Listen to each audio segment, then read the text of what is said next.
So, Greg, you know what I'm curious about? What's that? How did Amit spend $22 million? Oh, great question. And so it's awesome because I actually just happen to have a list right here. Delightful. He bought a $95,000 Nautilus watch. You ever have a Nautilus watch? Never. Neither have I. No, you know what I do have? I got a cell phone that tells me the time right on that. I don't know why I need a Nautilus watch. He did, and he bought one for $95,000. He also spent $36,000 on a putter that was used by Tiger Woods during his 1996 U.S. Amateur Championship win. Now, why would you do that? Because he got the money to. So of course you're going to get it.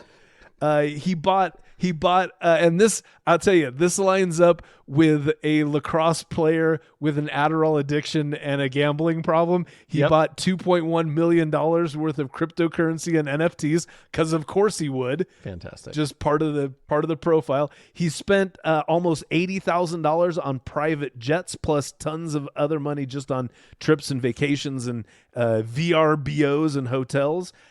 He bought a Tesla Model 3 and a Nissan pickup truck. Oh. He purchased a $265,000 condo in Ponte Vedra Beach, Florida. Now, you might be saying, I would sure love to buy a condo for as little as $265,000 in Ponte Vedra Beach, Florida. But is it nice there? I don't know if it is. Just I'm thinking. Sorry, is it? Are you sure it's Ponte or is it Ponta?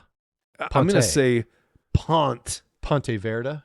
It could be Vedra. It's not Vedra? It's Vedra. I don't know how to pronounce any of these words. No offense to the good folks in the Ponte Vedra Beach, Florida area, but we have no idea whether or not.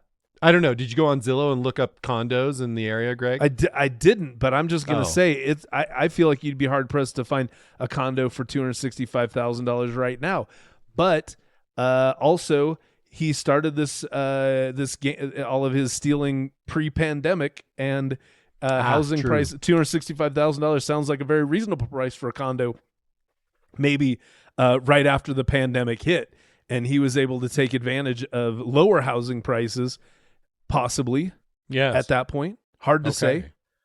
But this is my favorite thing. He also paid $275,000 to keep a criminal defense attorney on retainer. Nothing, just in case. Nothing sketchy about that at all. Interestingly enough, I think Caleb, this is one of the things I find very fascinating about this case is that Amit apparently went out of his way to not display his extravagant lifestyle at work. When he was at work, he didn't wear expensive clothes. He didn't flash his money around. He never wore that crazy expensive Nautilus watch, and he never talked to anybody about his trips on private jets. So this guy, I mean, we've talked about this a million times. The biggest red flag behavior of people who are committing fraud is that they're living beyond their means. And Amit Patel was 100% living beyond his means, but he had and who knows, maybe, I don't know. I guess there's part of me that wants to go, he worked at Deloitte. I'm sure that he learned a lot about fraud and detecting fraud while he was it's a possibility. So maybe it was like, I'm now committing fraud, so I'm going to make sure that I don't. I mean, the closest thing he did to showing his flashy lifestyle is that he showed up to work in a Tesla, which when it comes to, that's not a real big flex. I mean, maybe around the time. I mean, I guess it depends on the year. Like, it certainly is less of a flex than it used to be. Right now, it's not a flex at all. Right, and exactly. Yeah, but who knows? But anyway, but even, I mean, I'd say even at the height of it, you kind of go, oh, guy splurged on a nice car.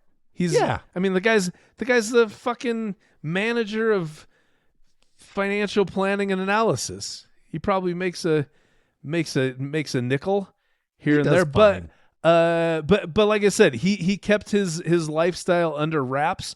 Some of his coworkers did know about his lifestyle, especially like some of his trips from social media. But a lot of people just assumed that he was a rich kid with rich parents. But here's what's interesting too, Caleb. Of the $22 million that he stole, he spent about $5 million of it on all that extravagant shit and on his lifestyle. But because, as we've established, Amit Patel sucked at gambling, The other $17 million that he stole, he lost all of it on FanDuel and DraftKings.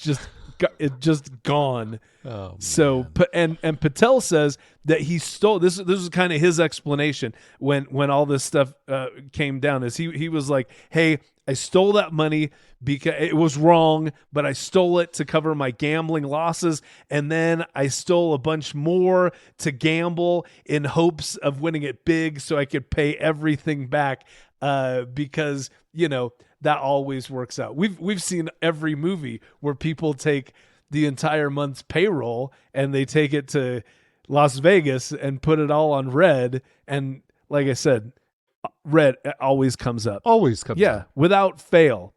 And then, listen to this, Caleb. On top of everything else, that son of a bitch didn't even report any of that $22 million on his tax return. Motherfucker. Amit had a close call, according to TV station News 4 Jax. Quote, in November 2022, a month after he bought that luxury watch, Patel said he made fraudulent transactions of about $5.6 million, which nearly exceeded the limit of the virtual credit card program.